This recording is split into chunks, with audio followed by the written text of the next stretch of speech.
Bismillahirrahmanirrahim. Assalamualaikum warahmatullahi wabarakatuh. Perkenalkan, nama saya Putri Rosawinda dengan NIM F1C1181061. Terima kasih atas kesempatan yang telah diberikan kepada saya.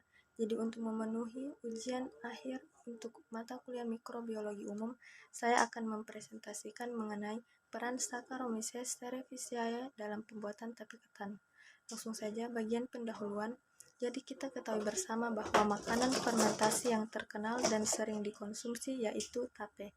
Tape merupakan makanan tradisional hasil fermentasi yang dapat diperoleh dengan cara mengukus bahan mentah, diinokulasikan dengan inokulum, kemudian disimpan atau diperam dalam jangka waktu tertentu pada suhu ruang, sehingga dapat mengubah karbohidrat menjadi gula sederhana atau glukosa. Inokulum tersebut berupa ragi yang dapat menyebabkan terjadinya peragian. Jadi peragian adalah istilah perubahan aerobik dan anaerobik yang disebabkan oleh mikroorganisme. Mikroorganisme itu yang berperan dalam pembuatan tape, yaitu jenis kamir, yaitu Saccharomyces cerevisiae. Saccharomyces cerevisiae bersifat amolitik dan fermentatif.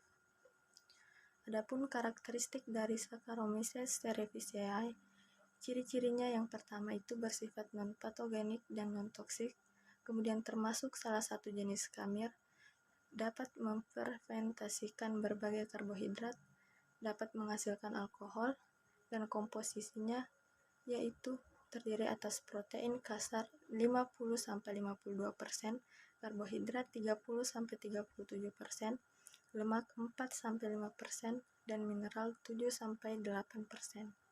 Adapun komponen sel dari Saccharomyces cerevisiae, yang pertama kapsul, kemudian dinding sel dengan ketebalan 100-200 nanometer, kemudian membran sel dengan ketebalan 7-5 nanometer, sitoplasma, nukleus, vakuola, dan mitokondria.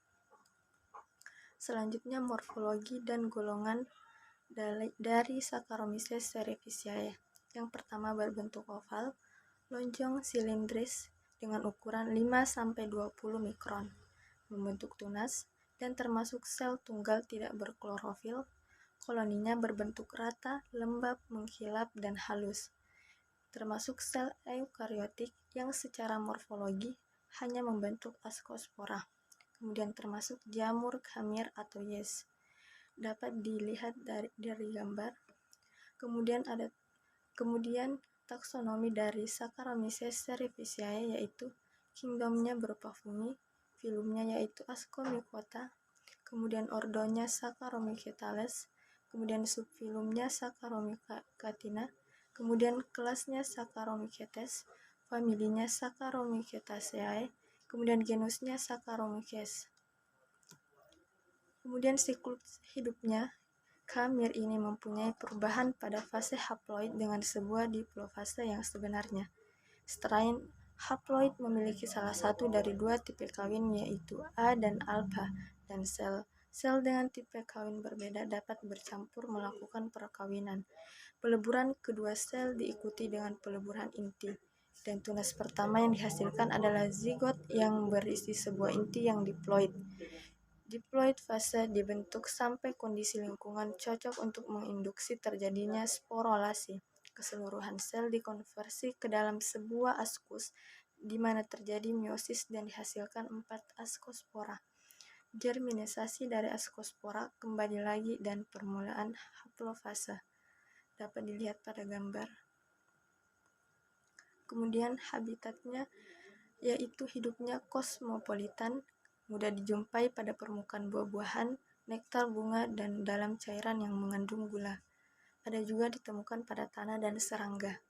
Hidup secara saprofit maupun bersimbiosis. Adapun perkembangbiakannya ada 3. Yang pertama pertunasan multipolar, di mana tunas muncul dari sekitar ujung sel. Yang kedua ada pembelahan tunas, yaitu gabungan antara pertunasan dan pembelahan. Pada proses ini mula-mula terbentuk tunas, tetapi tempat melekatnya tunas pada sel induk relatif besar.